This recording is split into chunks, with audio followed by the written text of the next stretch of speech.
Palavras que respiram.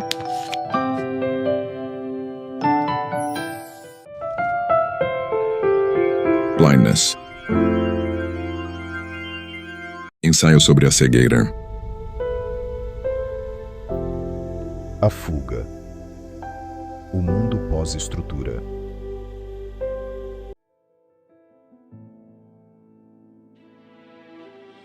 Como vai aquilo lá por dentro? Ninguém pode arriscar-se a entrar, mas a imaginação para alguma coisa nos há de servir. O fogo anda a saltar velozmente de cama em cama. Quer deitar-se em todas ao mesmo tempo. E consegue-o.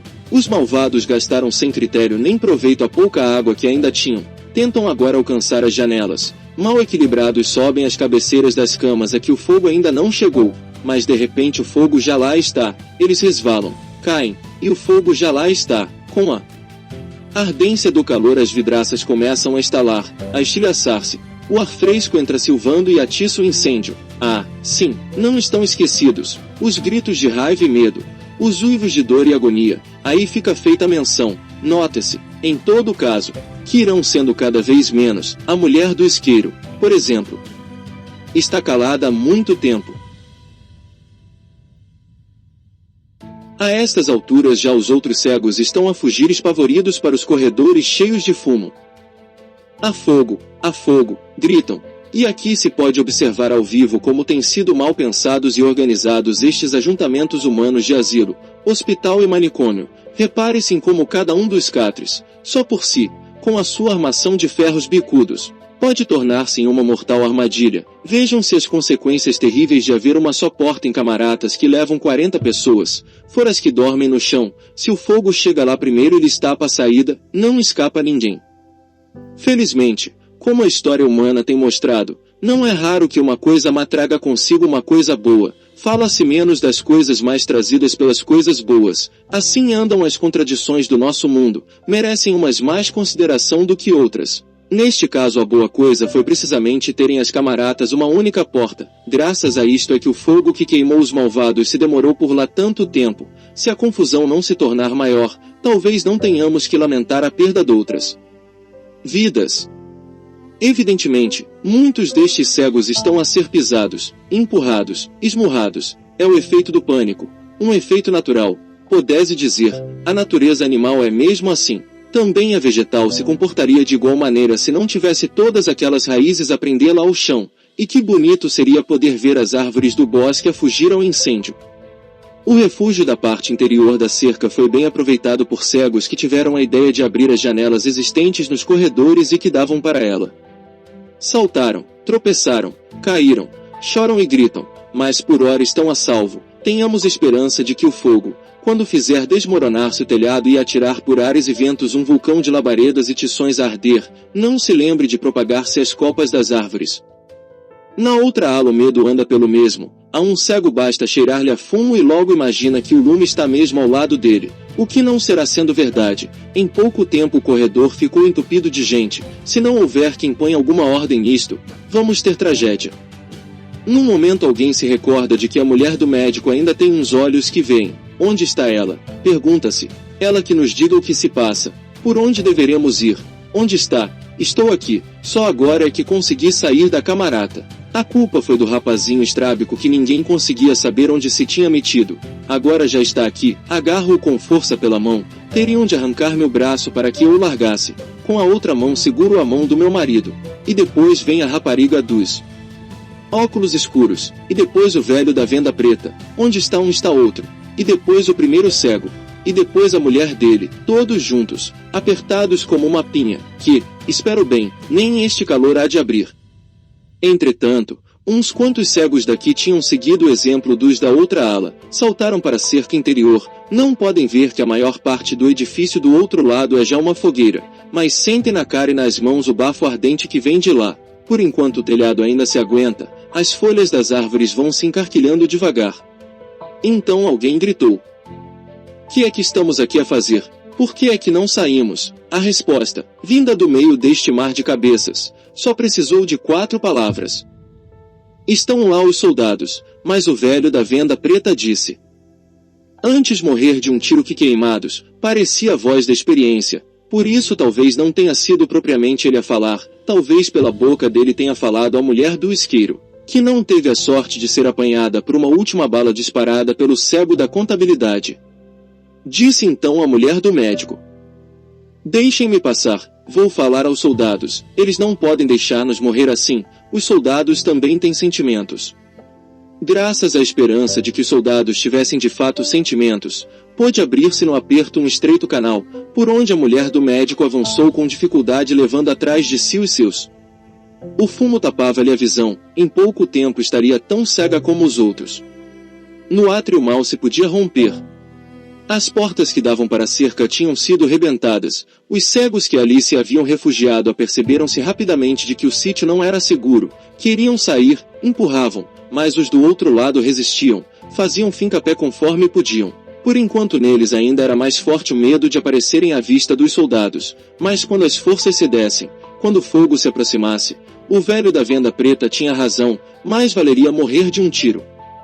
Não foi preciso esperar tanto, a mulher do médico conseguirá enfim sair para o patamar, praticamente vinha meio despida. Por ter ambas as mãos ocupadas não se pudera defender dos que queriam juntar-se ao pequeno grupo que avançava, apanhar, por assim dizer, o comboio em andamento. Os soldados iam ficar de olho arregalado quando ela lhes aparecesse pela frente com os seios meio descobertos.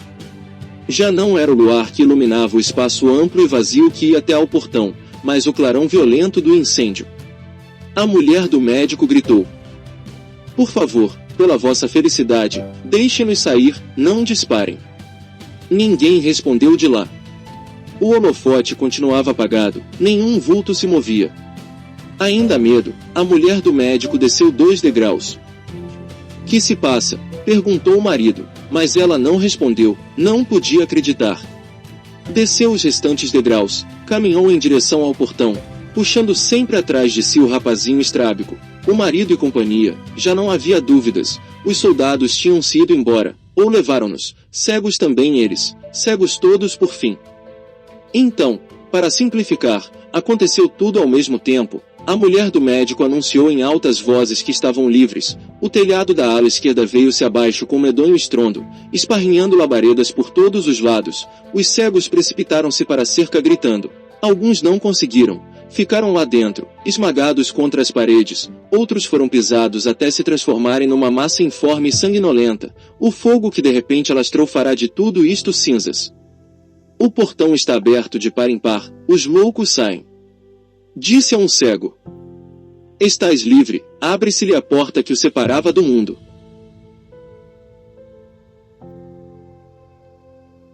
"Vai, estás livre." Tornamos a dizer-lhe. E ele não vai. Ficou ali parado no meio da rua. Ele e os outros estão assustados. Não sabem para onde ir.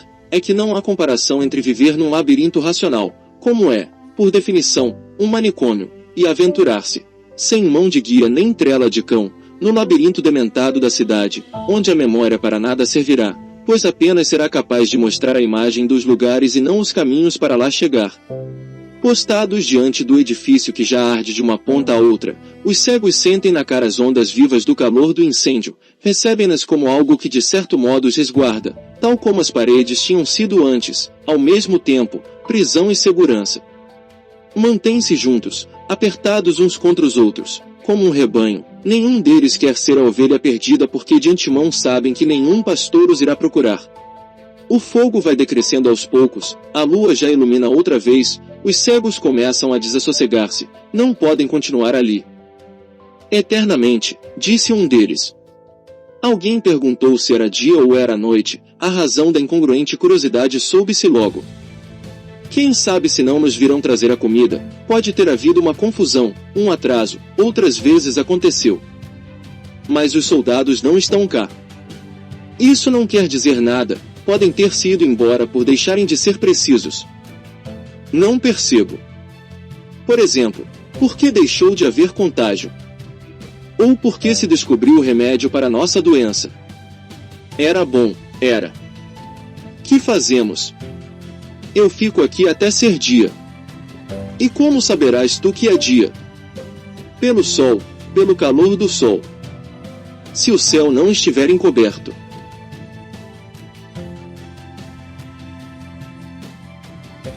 Tantas horas hão de passar que alguma vez há de ser dia. Exaustos, muitos dos cegos tinham se sentado no chão, outros, ainda mais debilitados, deixaram-se simplesmente cair, uns quantos haviam desmaiado. É provável que o fresco da noite os faça voltar a si, mas podemos ter por certo que na hora de levantar-se o acampamento não se levantarão alguns destes míseros. Aguentaram até aqui, são como aquele corredor de maratona que se foi abaixo 3 metros antes da meta. No fim das contas, o que está claro é que todas as vidas se acabam antes de tempo. Sentaram-se também, ou deitaram-se, os cegos que ainda esperam que os soldados, ou outros por eles, a Cruz Vermelha é uma hipótese, lhe tragam a comida e os outros confortos necessários à vida. O desengano, para estes, chegará um pouco mais tarde, é a única diferença. E se alguém aqui acreditou que foi descoberta a cura da nossa cegueira, nem por isso parece mais contente. Por outras razões pensou a mulher do médico, e disse-o aos seus, que seria melhor esperar que a noite acabasse. O mais urgente, agora, é encontrar comida, e às escuras não iria ser fácil. Tens alguma ideia de onde estamos? Perguntou o marido. Mais ou menos. Longe de casa.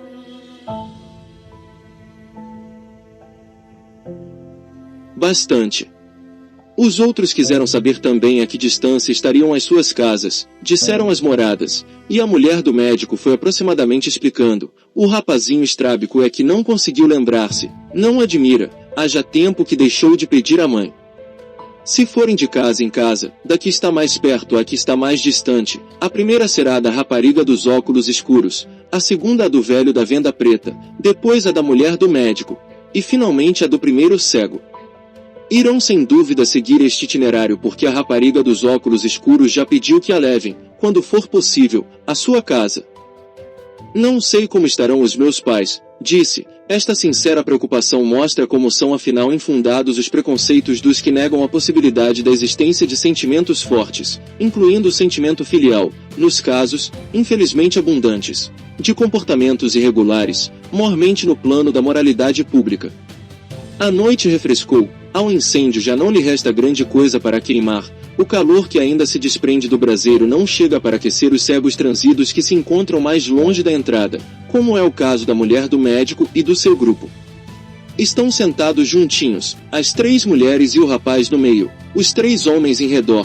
Quem os visse diria que já nasceram assim. É verdade que parecem um corpo só, com uma só respiração e uma única fome.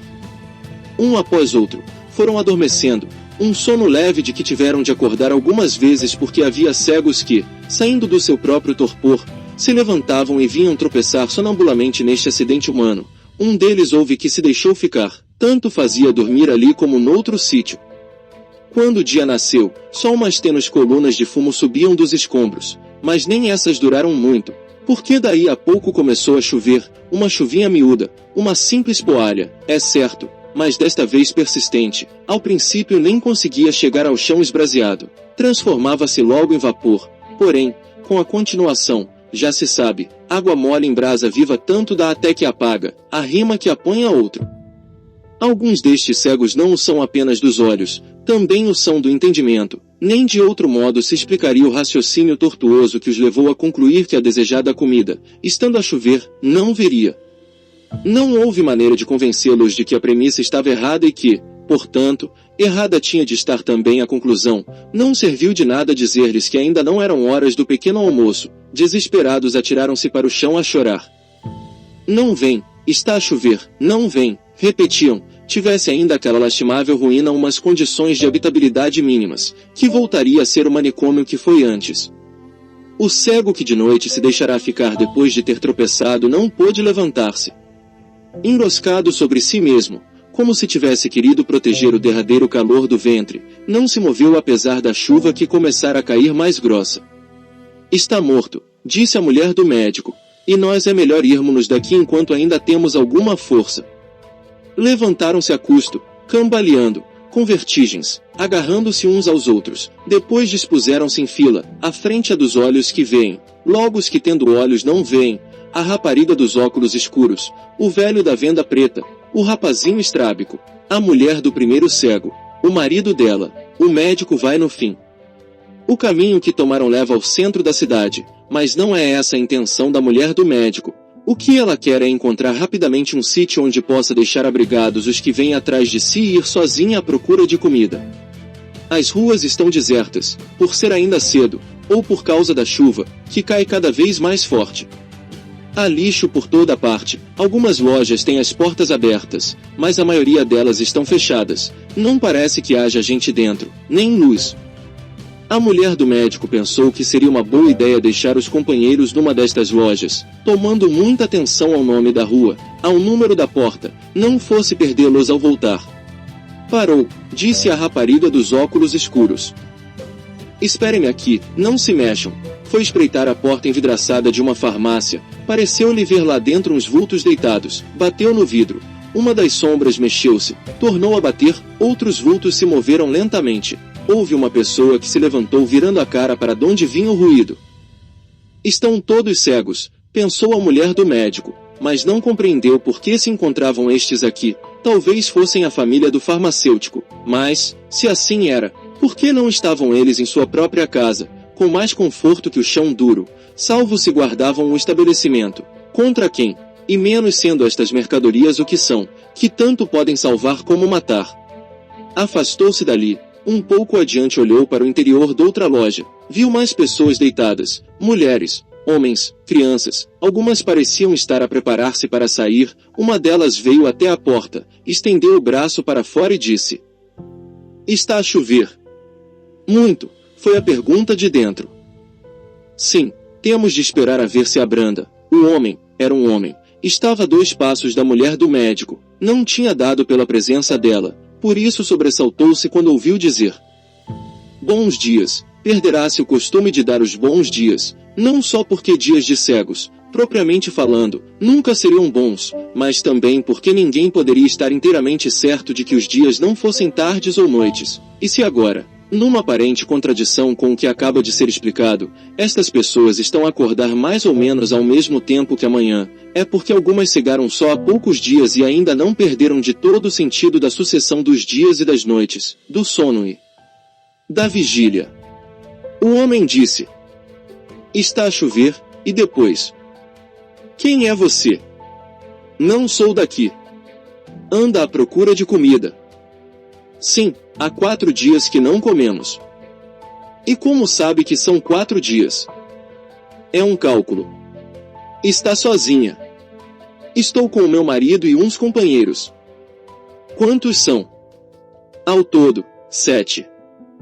Se estão a pensar em ficar conosco, tirem daí o sentido, já somos muitos. Só estamos de passagem." "De onde vem?" "Estivemos internados desde que a cegueira começou." "Ah, sim, a quarentena não serviu de nada." "Por que diz isso?" "Deixaram-nos sair." Houve um incêndio e nesse momento percebemos que soldados que nos vigiavam tinham desaparecido. "E saíram?" "Sim.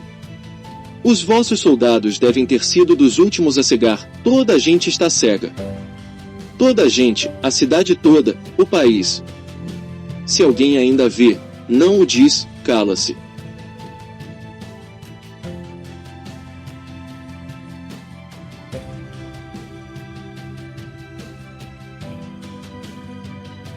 Continua.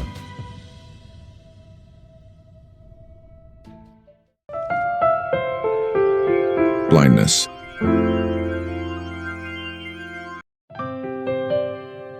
Palavras que respiram.